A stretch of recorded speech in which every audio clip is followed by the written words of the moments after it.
Welcome to Behavioral Echoes, where we dive deep into the patterns and behaviors that shape our lives. I'm one of your hosts, Christopher Eady. And I'm Lisa Oborn. And today we're going to have a candid conversation about something we all tend to forget, especially in the middle of chaos.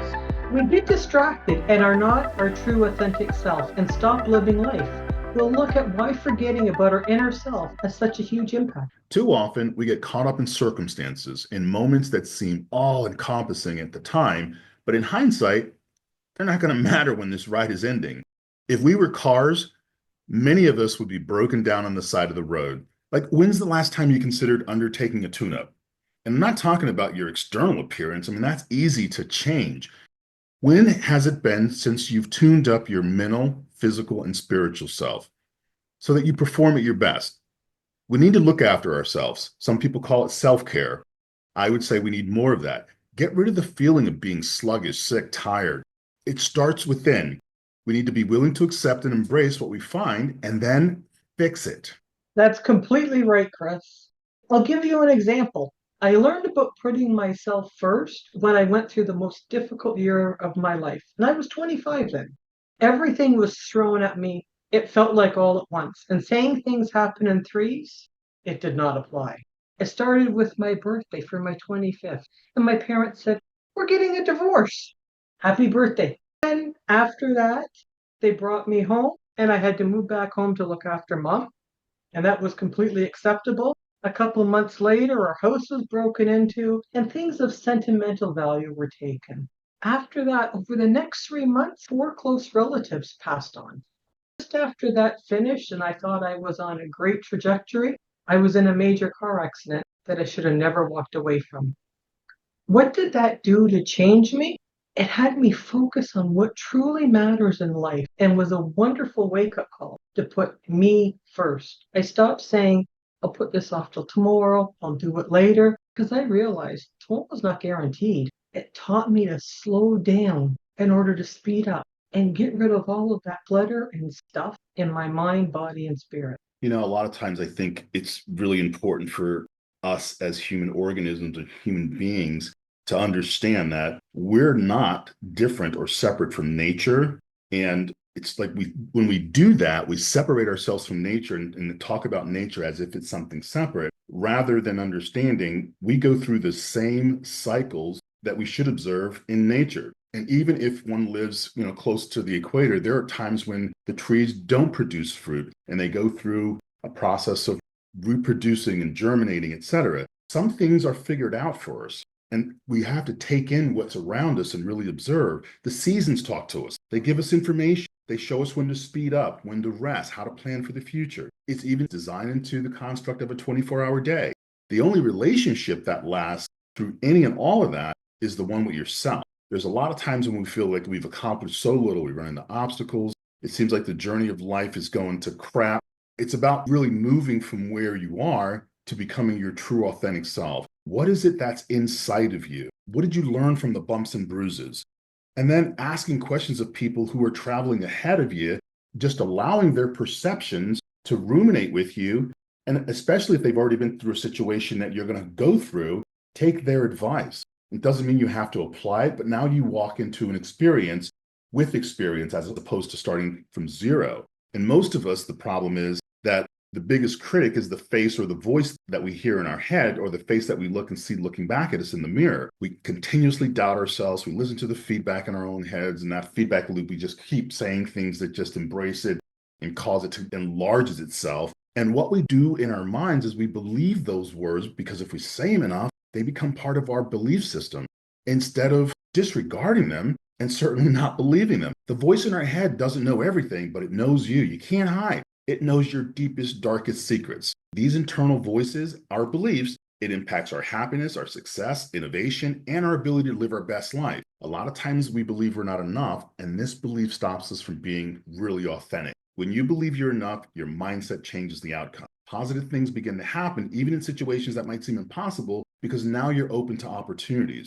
Remember, the only relationship that lasts your entire life is the one with yourself. Make it the best relationship possible, especially if you're going to be engaged with other human beings and have relationships with them. And that's so well said, Chris. It's true. The only relationship that lasts your entire life is the one with you. and make the best relationship possible. Make it your dream relationship that you've always wanted. So be kind to yourself, be patient, be the best you in any situation that you encounter. Please stop comparing yourself to others. Each of us are truly amazing, and we need to recognize that. So, Chris, maybe we'll talk about some ways that our listeners can begin looking in the mirror to get better outcomes in everyday life. I got to tell you, Lisa, I'm not one of those persons who likes 7 steps for this or 5 solutions for that. But I think it's easier for people to think about things in threes and fours, which is witnessed by telephone numbers and credit card numbers. Because when we chunk things down, it's easier for us to retain. So I know that we've talked about some of this before. To get rid of that inner clutter, there are some habits that really impact our life for the better. And the first is saying the word stop, like literally with an exclamation point, however it shows up in big block letters when you visualize it. Because what that does is it keeps you mindful. One of the most effective ways to appreciate life is to practice being right here in the moment. That means you got to actively engage in the moment. It doesn't matter whether it's during a conversation with a loved one, a walk outside, or whether you're having a meal. Stop. Be observant of what's happening around you. And if you find that that's not a habit for you, then literally begin to say it to yourself. Start by saying it out loud until you do it enough where you can internalize seeing yourself saying the word stop. When stupid starts or stupid thoughts begin to invade your head, stop. Root yourself in the right now. When you look at the season, understand, you know what? Am I doing what the season is presenting for me? Is it a season of opportunity? Is it the season of harvest? They tell us what's needed. If you can't figure out how you're doing and what you're doing in life, just observe you're a part of nature and things are going to change. There's storms to prepare for. So a time to slow down, make sure that you're observing where you are, a time to rebuild yourself. You can do this with food, rest, and rejuvenate your mind with quiet time, meditation. And you'll notice that sometimes just because food is actually changed in the season to root vegetables and it's hunting and gathering season, that might be what's best right now. I think that's great, Chris. The next thing, express gratitude regularly. And yes, we've talked about gratitude before, but one of the things that's also important to remember is you can anchor yourself in appreciation by practicing gratitude, what we discussed. You can start a daily habit of writing down, make it 3 things that you're grateful for. But please remember to stop and notice things so that you always find something to be grateful for. It could be something small like the smell of coffee or as significant as your health. But when you intentionally discuss what's good, you shift your mindset from scarcity to abundance. From there to here, and from then to now. What I want to add to it, another part of that to be grateful for, if you're grateful for things of yourself, whatever you say after the word I am determines how your mind reacts. So never put anything negative, never say something bad about yourself after it. I am happy. I am healthy. Those are great things to say. I am amazing. But don't put any negative connotations there because your mind will program and remember that. And your mind doesn't know the difference. One of the things that, there are a couple of rules of thumb that I abide by in, thinking about behavior. And one of them is that obviously what you focus on grows.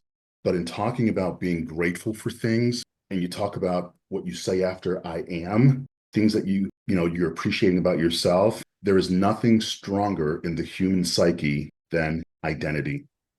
So anything you say after I am, you have to understand that people have been willing to die for that. It's that strong. In almost every context, people have been willing to die for what they say after I am. So keeping it positive, keeping it refreshed, avoiding negative things.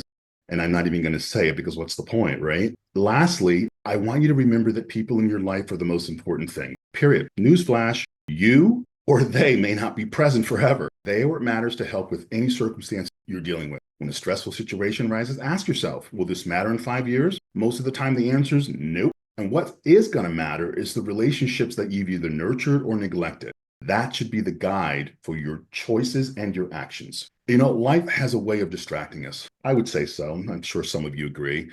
But if you take anything away from today's episode, let it be this: do not let the noise pull you away from what's important. This is a one-way journey. Between the start and the finish, make sure it counts for something. So take a deep breath and look around at the people in your life and appreciate them. Appreciate what you have right now.